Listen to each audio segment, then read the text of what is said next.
great guitar top. This piece of spruce right here, you can actually hear it when you tap it. You know that that's going to be responding within a certain range. It's going to work. And it's proven throughout the years. I mean, people gravitate toward whatever we need. When I'm making a custom guitar for somebody, and they walk into the shop, it's generally not that fast of a process. They'll come in, and I had a customer do this just recently. He came in, he played some guitars that I had around. Luckily, I had some. He played some instruments someplace else that were mine. And then he also played other instruments and said, well, this thing here, it responded the way that I want.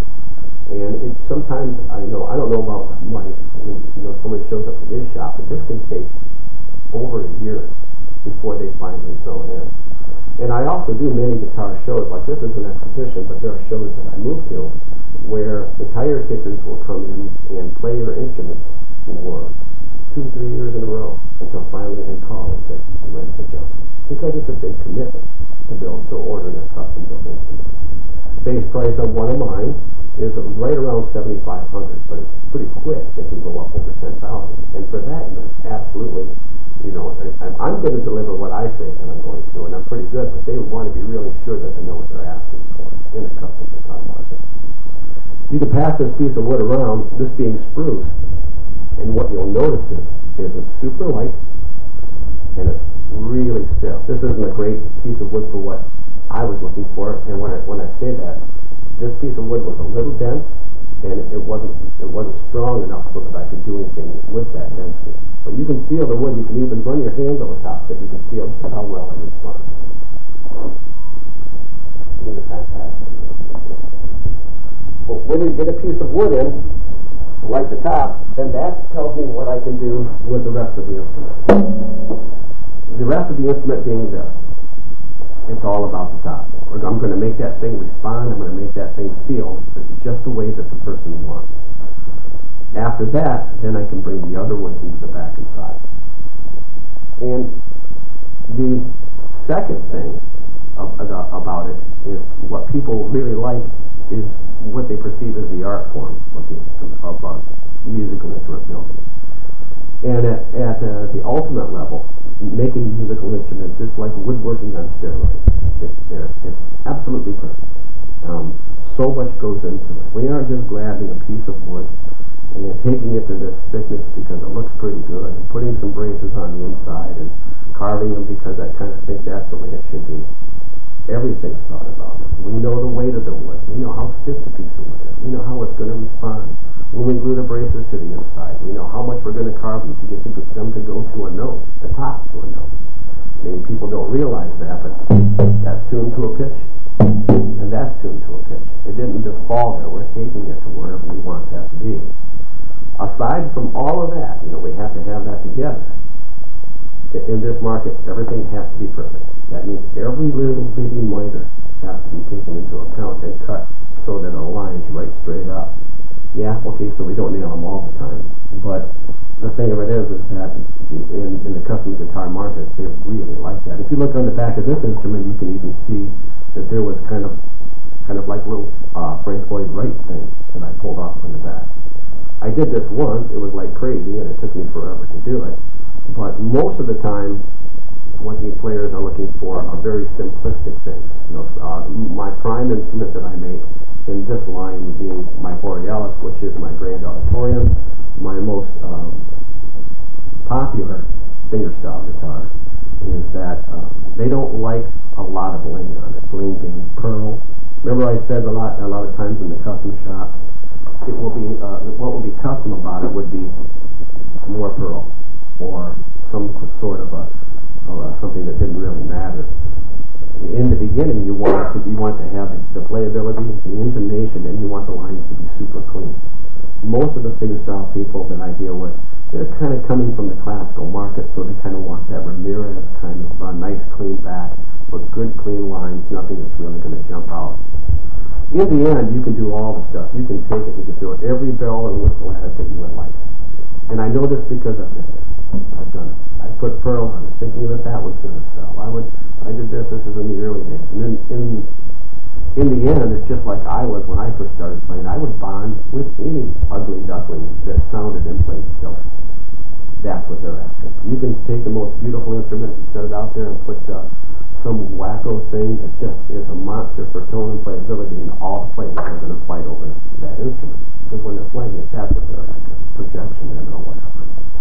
Still doesn't change that for many customers, they would like it personalized. And that could be anything. It could be the smallest little thing. I have a customer who just ordered a guitar, and he's a Christian, and he's doing these competitions, which are one in Canada, one in Winfield, and there's one more fingerstyle competition. He wanted me to tag some little thing, the rosette, that made reference to his efforts in trying to do this. So it's going to be pretty, subtle. And actually, when I finished with that, only he will know. But it's still, he wanted that in there, and he's personalizing it. So that's pretty understated. I'm not really sure that if you looked at this instrument when you were walking around, maybe not. But you look in the fretboard right here, did you guys notice that there's a little wine glass and a wine bottle kind of inlaid in that? They didn't really have a buyer for it, but when I first laid that out as an inlay, I thought it was kind of neat. And I was going to take it to Healdsburg, which is wine country, and it just didn't really pan out. But some people just want some other little tag.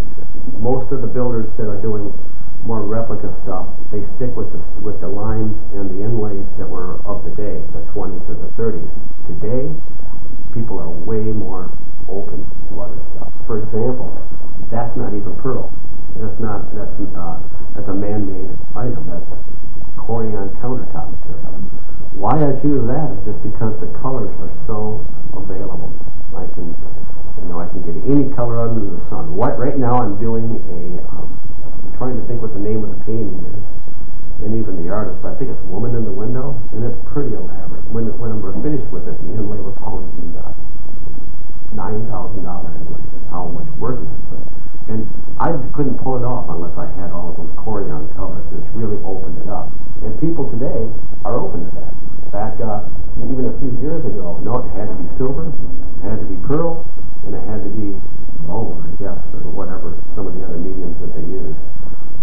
Another problem that we have, and I might as well bring this up, and because the basis for this was kind of like ordering a custom instrument, if you're ever thinking about it, is that it's really hard to get certain woods and pearls back and forth across borders these days. We have two treaties that we deal with. The first one being, one of the two being the CITES Treaty, and the other one is called the Lacey's Act.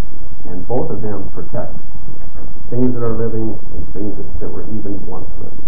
And what they do is they put limitations. They can't really stop countries from devastating the rainforest, but they can put restrictions on where they can get rid of the stuff, so therefore people will do it less.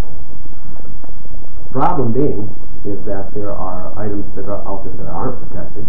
Like there are certain shell that is protected, but it's a very, very white, pure, clean shell. The Paula and some of the mother of pearl that we deal with is not protected.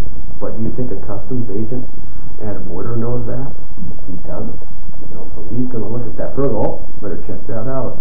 Next thing you know, you don't have your instrument. And they're just trying to go to Canada or something like that. And I know it because it happened to me. And some of the bad things about that is all of a sudden that instrument ends up in quarantine. And do you think they're worrying about humidity? Do you think they're caring? No, it's just going to dry out, it's going to crack. And the other thing is Brazilian rosewood, which, when we talk about woods, we're going to be talking Brazilian rosewood or Indian rosewood and Amazon rosewood, which are all back and side materials that I just mentioned within a density. But what you really want to know is their actual Latin names.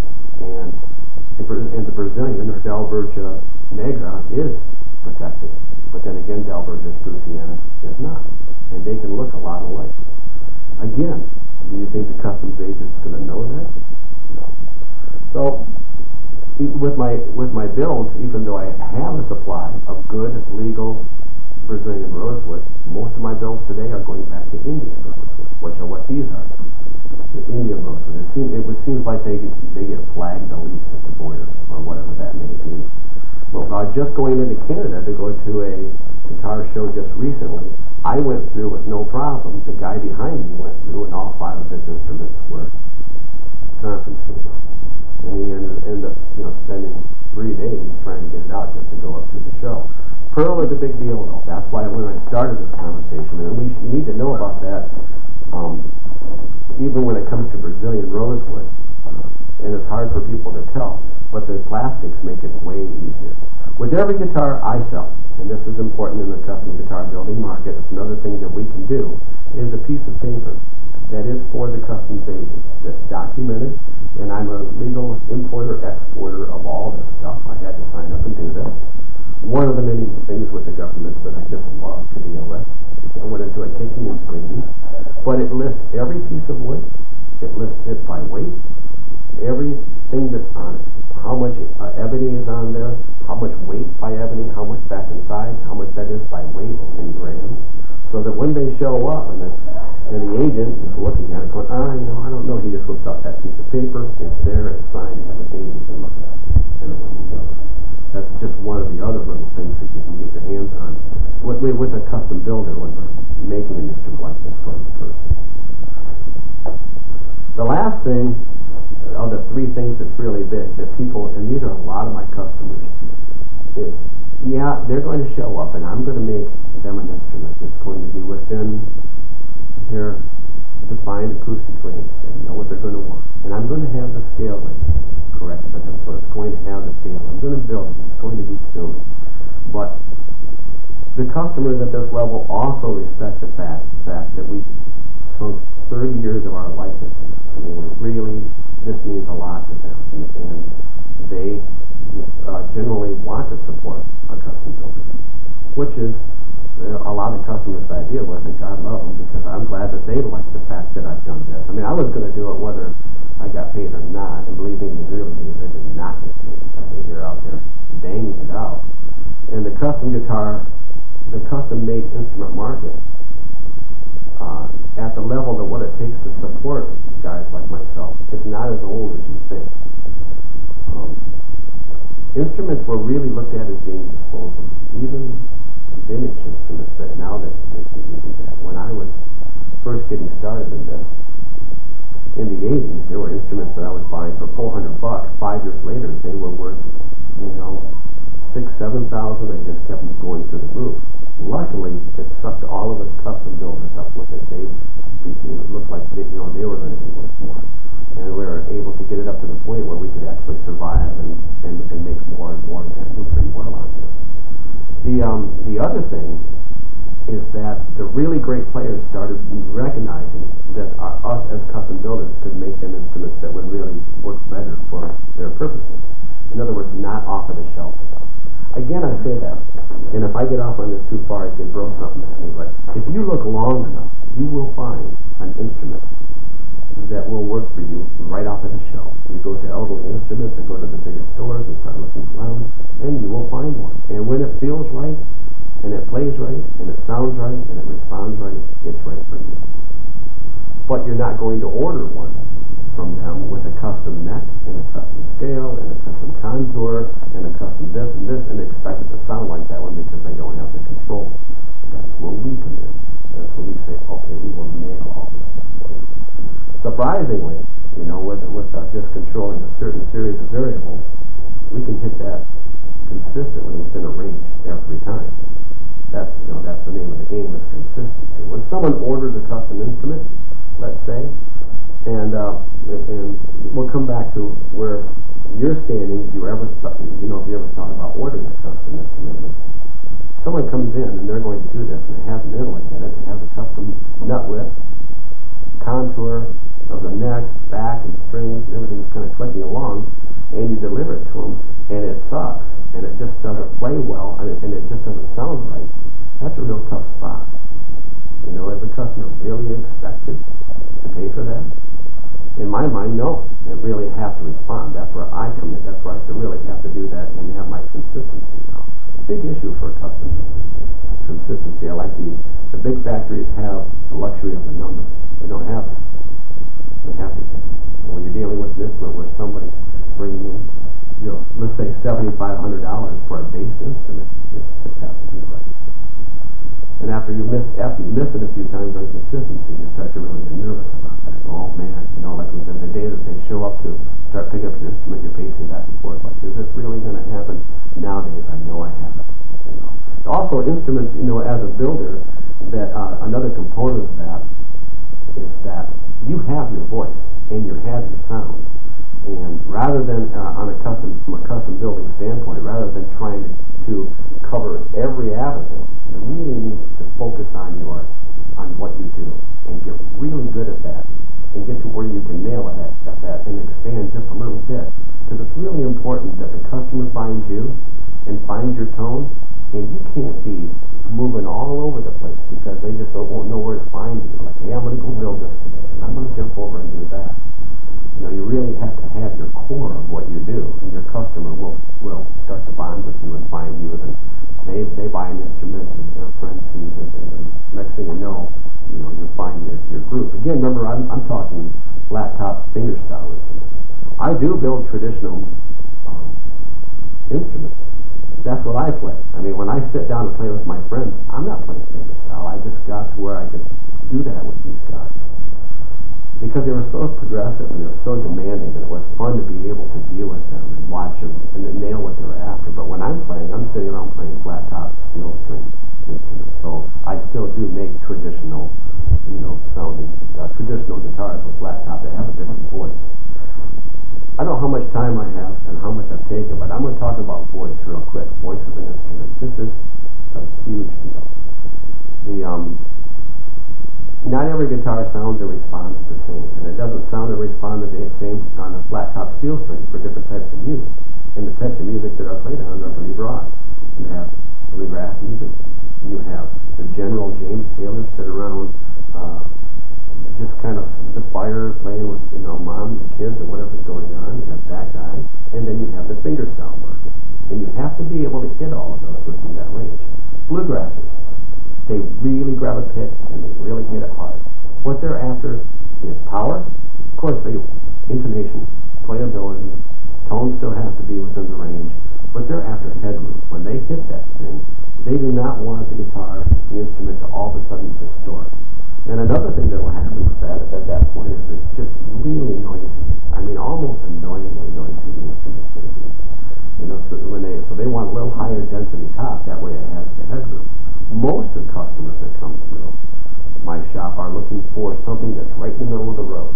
They can flat pick it a little bit, but it doesn't have all the volume that you might be thinking about. When you're saying volume, what you're thinking about is you can keep up. Is this instrument will keep up with a mandolin, a bass, and a banjo. I mean, if you can make a guitar louder than a banjo, you win. Those things are just like crackers. But they're looking for a lot of headroom on that. You give that to the general fingerstyle guy, and he's not going to like that guitar. Why? There's so much mass on that top, he has to sit there and he has to drive it all the time with his fingers, just trying to get it to do what he needs, when really what he's after. He's after a really quick response. And this guitar right here actually is in the middle of the road. You can hear it on the high end, and on the low end, there's a little more body. You can hear the sustain coming in. When you get into a fingerstyle top, that isn't necessarily like that. They don't like a lot of sustain. They want the notes to respond and actually decay quite quickly because they're moving around so much. Bluegrassers, I don't know. It's hard to explain those guys. I play bluegrass. I'm not saying anything bad, but they just want it to absolutely do that job that it's supposed to do with the band. When they solo, so there's a lot of big open power notes that, as far as what I think that they're looking for, and it needs to ride on top of the band correctly. Again, most of the people are right in the middle. Both of these instruments that you're looking at that I have in my hands are my grand auditorium. You can see the body styles are the same.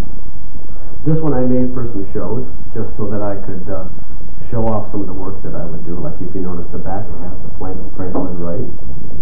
The whole thing is, if you looked at it closely and I'll set it up, you see I have a little space needle looking thing up here that kind of ties into the perforating lines on the fretboard that ties into the segmented rosette.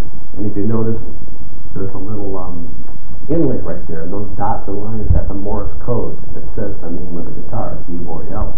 Which, by the way, is the same format that I did for the fellow that has the competitions. He wanted to put 3 dots, but I kept looking around. I started thinking about it, in this Christian base, and I found a certain thing in the Bible that talked about competition.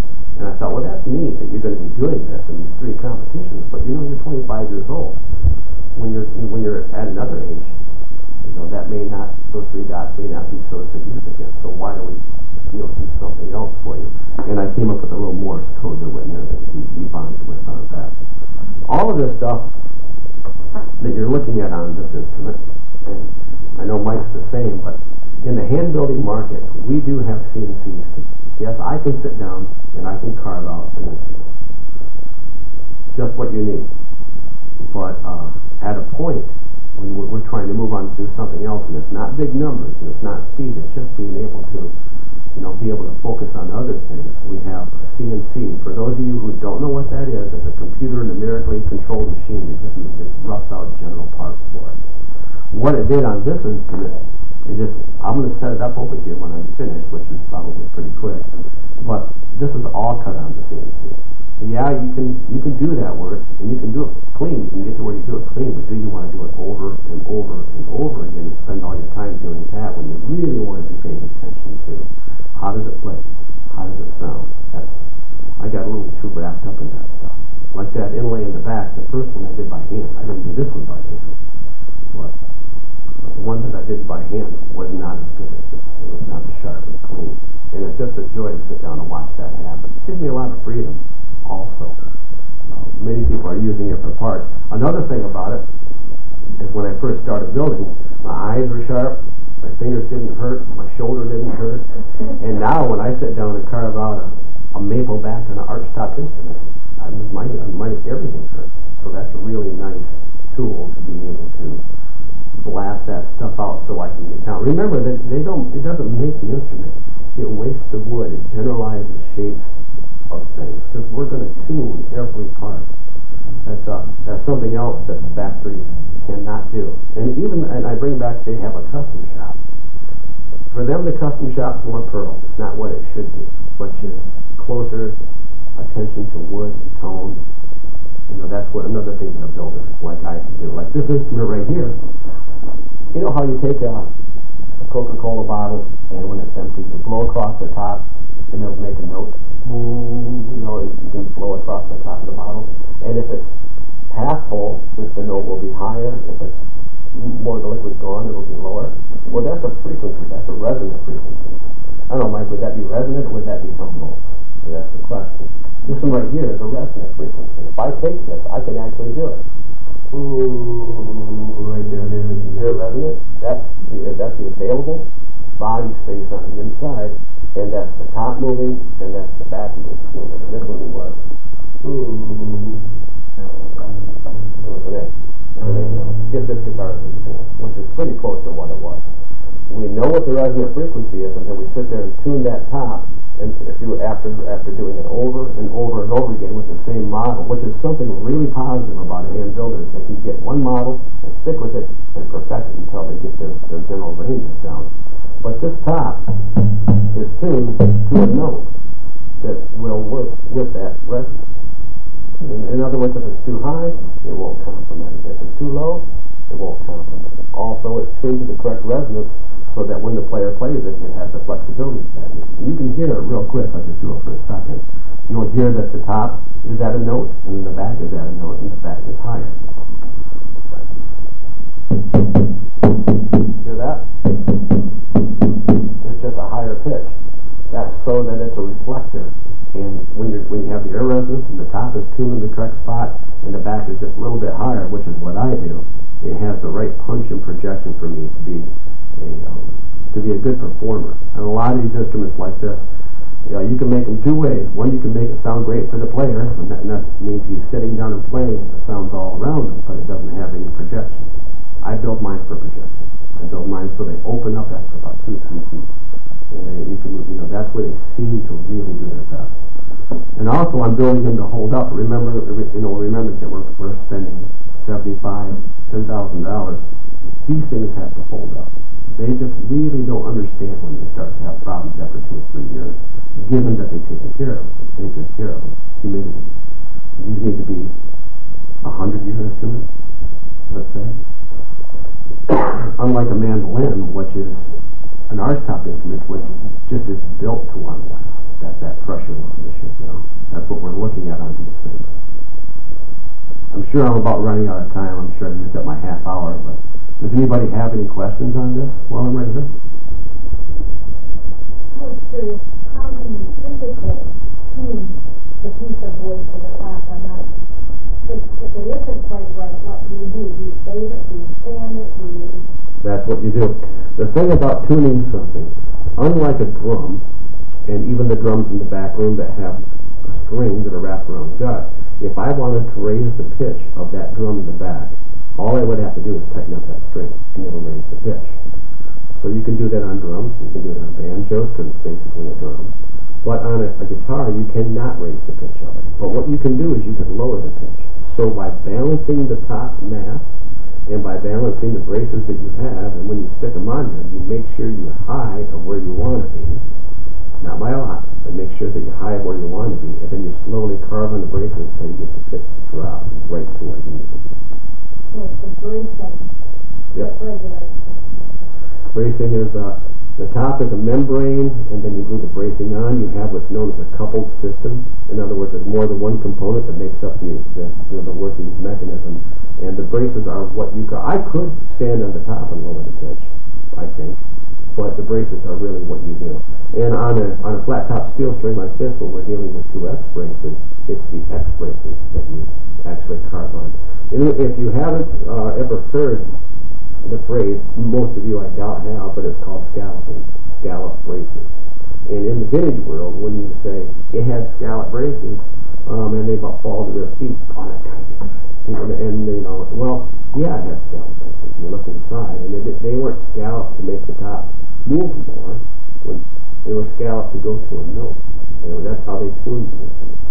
Martin did it until 1944. 1945, they moved to tapering the braces, which is just another way of tuning the top. You can, anytime you remove wood off of those braces, you're going to be dropping the pitch of the top. Not every brace, but the correct braces. So we do that on the top before it goes onto the back and sides, onto the sides, and we also do it to the back. And then when we're finished, we hit our numbers close enough that it's always just a little bit above. And then I go inside the instrument, tapping on it, and actually carve the braces right through the sound bowl. There's 3 braces. There's 2 on the top and 1 primary brace on the back that drops that motor vibration on the top to really get them to match up. That kind of takes place of the sound. A sound post is, instruments like this don't have sound posts. Violins have sound posts. I'm not really 100% sure what the function is of the sound post. It's coupling the top and the back. I know that, but you have to remember they're bowed instruments. There are so many more things that slide it to get it from the proper pitch. By moving the sound post in the hands of an expert can profoundly change the voice of an instrument like that, whether it be a violin, viola, a cello. I mean, it's a big deal. But that's, in our instruments, given that you have to remember that they're bowed. They're a bowed instrument. So you're really driving the top in a different way, and that's not what we're doing. So we have all tried that, and believe me, it killed the top.